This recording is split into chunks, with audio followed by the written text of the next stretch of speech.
আমরা তো সেই দেশে বসবাস করি যেই দেশের পার্লামেন্টে দাঁড়াইয়া একজন আর একজনকে চা খাওয়াইছে সেই বিষয় নিয়ে হাসাহাসি করা হয়। অথচ এই দেশের জন্য ব্যক্তিত্ব, এই দেশের একজন জেলবন্দি মানুষ, এই দেশের একজন ভালোবাসার মানুষ, এই দেশের একজন মানবিক মানুষ আজকে অন্যায়ভাবে 19টা মাস আজকে জেলবন্দি হয়ে আছে। একটা সদস্য, একজন এমপি মাননীয় স্পিকারের সামনে সেই কথাটা আজ পর্যন্ত উপস্থাপন করলো না যে মাননীয় স্পিকার, আমাদের দেশের একজন রত্ন, আমাদের দেশের একজন মানবিক মানুষ আজকে অন্যায়ভাবে জেলবন্দি হয়ে আছে, তার জন্য কিছু করা হোক, তাকে মুক্তি দেওয়া হোক। একজন এমপি, একজন সদস্য আজকে সেই কথাটা পর্যন্ত কেউ উপস্থাপন করে নাই।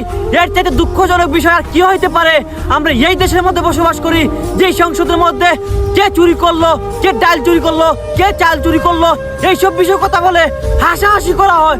অথচ একজন জনপ্রিয় ব্যক্তি, যে মানুষটা কখনো কারো ক্ষতি করে নাই, যে মানুষটা নিজের অর্থ মানুষের পায়ের নিচে বিলিয়ে দিছে, সেই মানুষটার মুক্তি কামনা কেউ করে নাই।